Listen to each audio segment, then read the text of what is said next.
Okay, we're ready to read Chapter 7 of The White Giraffe. The next morning, Martine woke feeling as if she were going to the dentist. For a long time, she lay there with her eyes screwed tightly shut, because that way she could pretend that none of this had happened. Her home had not burned down, and her mom and dad were not gone forever, and she had not been sent to the wilds of Africa to live with a total stranger. Finally, when she could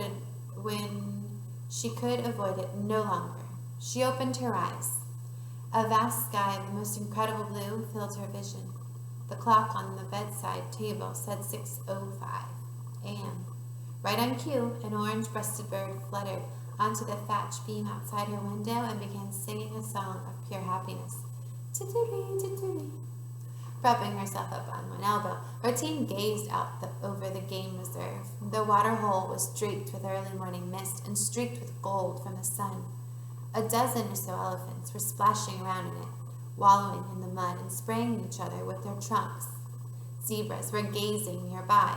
She shook her head in wonder. The scene didn't take away the anguish in her heart, but it definitely helped. Even so, she walked downstairs on leaden feet. Her grandmother was sitting at the kitchen table, her hands wrapped around a coffee mug. When Martine entered, she stood up quickly and said, "Good morning, Martine. I hope you slept well." Her voice shook slightly, as though she was nervous. But before Martine could speak, she went on hurriedly. "There are boiled eggs in the pan and some bread in the toaster and anything else you might need on the kitchen table. On the counter over there, you'll find a lunchbox containing sunscreen, yellow cling peaches from the garden, and some cheese and chutney sandwiches. I have to go out now to feed the young elephant, but I'll be back at 7:30 to take you to school." Martine was still stammering a thank you when the door banged behind her grandmother, and a gust of cool air blew in. It wasn't an apology, but Martine already knew that it was all she was going to get. So that's the picture of the setting for the morning, and we have a page break, so we're going to the next scene. The dentist feeling returned on the 15-minute drive to school, most of which Martine spent squirming in her new uniform, hating the skirt and not knowing what to say to her grandmother, and it didn't diminish when Gwen Thomas drove her through the gates of Caracal School, and she saw the hordes of healthy, confident children who were to be her new schoolmates. They were every shade of honey, cappuccino, and chocolate. None were the color of Martine. That is to say, a sort of unhealthy gray-white. After her grandmother had left her at the door of the headmistress's office with a gruff but kindly, "Have a good day. Tendai or I will collect you at 4. She stood pressed against the wall, trying to be inconspicuous as possible. "Be with you in a mo," called a voice when she knocked. Martine could hear someone speaking on the phone. While she waited, she took on her surroundings. Her old school, Bodley Brook, had resembled a concrete prison, with a blacktop playground and peeling beige corridors reeking of disinfectant. The bathrooms had been covered in graffiti. This place didn't even look like a school. It was more of a lovely campsite. Log buildings made from glowing chestnut timber were scattered about the grounds, laid with emerald lawns and huge trees. Behind a wooden fence, a swimming pool sparkled. "You can close your mouth now. We still have the same boring old lessons you had back home. You know, long division, dead kings, punctuation." The expression on Martine's face must have said it all, because the Cleopatra-haired vision standing in the doorway was wearing wooden parrot earrings and a long purple dress, laughed merrily, and pulling her into the room added, "Only joking. Our lessons are, of course, extremely interesting. I'm Elaine Rathmore, the headmistress, and you must be Martine. Welcome to Caracal." Once she had gotten used to Mrs. Rathmore's sense of humor, Martine couldn't help liking the headmistress, who was very down to earth. Mrs. Rathmore explained that despite appearances, Caracal was a school like any other, but it did have a strong focus on the environment. All the buildings were heated with solar energy. Many school projects concerned conservation, and the cafeteria served only organic meals. Sounds like my high school. They went through a copy of rules together, and Mrs. Rathmore explained the schedule. Then they wanted a tour of the grounds. Apparently sports were a big deal at Caracal School, which had produced many champions. There was a gym with a climbing wall, and the sports fields stretched for several acres. If you have a gift for sports, or anything else for that matter, we'll find it, Mrs. Rathmore promised. Martine, who knew perfectly well that she didn't have a gift for sports, had in fact been hopeless at every sport she'd ever tried, thought back to Grace's words, "You have the gift," just like the forefathers said. What was the gift? Was it to do with science, math, art, or even music? Or something she couldn't even guess at? Be careful, Grace had cautioned her. The gift can be a blessing or a curse. Make your decisions wisely. What kind of gift came with a warning? Lucy Van Herding, one of our talented prefects. Mrs. Rathmore was saying, "Lucy is Miss Volkner's class with you. Martine, we haven't sent you to sleep already, have we?" Martine blinked.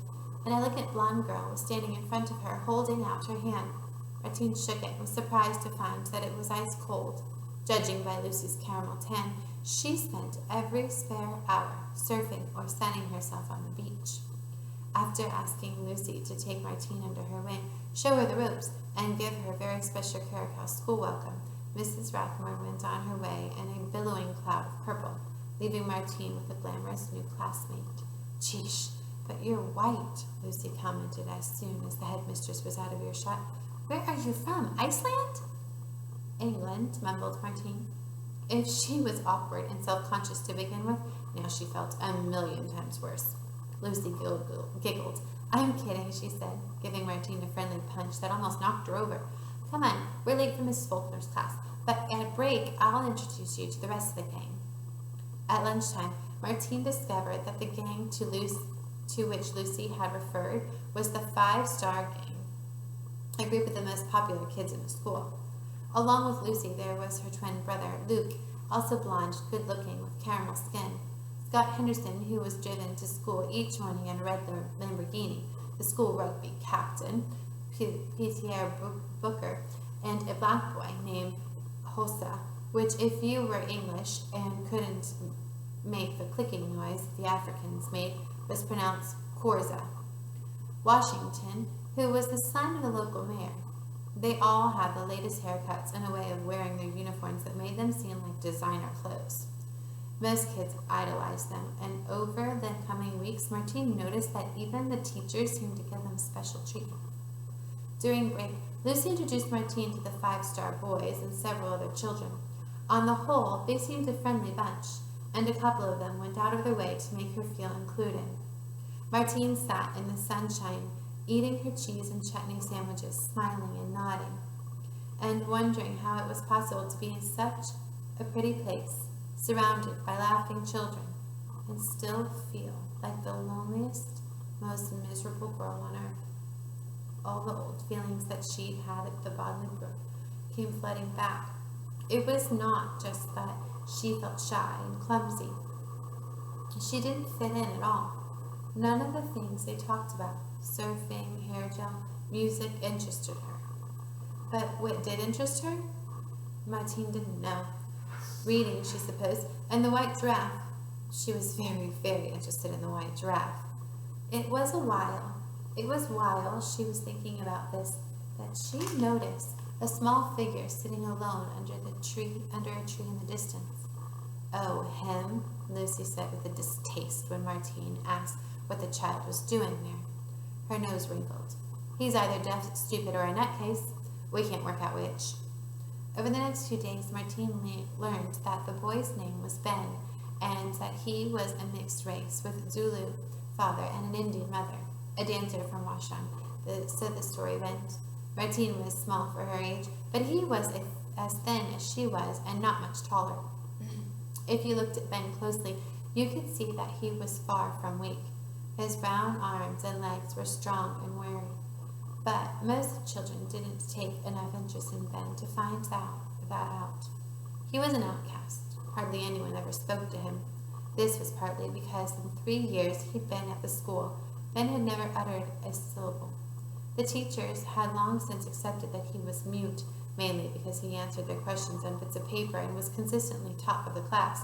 But to the five-star gang who claimed they'd once seen him holding a completely normal conversation with his dad in the parking lot, he was a source of both irritation and amusement. Every lunchtime, he would take his backpack and disappear to the farthest corner of the school playing fields. There, he would sit under a tree and read a book. His nickname was Buddha Ben because he had a habit of burning incense and never retaliated if you stole his book or forced him to do your homework. Martine found it upsetting that everyone was so mean to him. She made up her mind to try to befriend him. But the first afternoon an opportunity presented itself. Lucy waved her over and asked her what she was up to, and she couldn't bring herself to admit that she'd been on her way to talk to Bonkers Ben, as Lucy called him. The next day, she put it off for some other reason, and after a while, she stopped thinking about Ben altogether. That was chapter 7.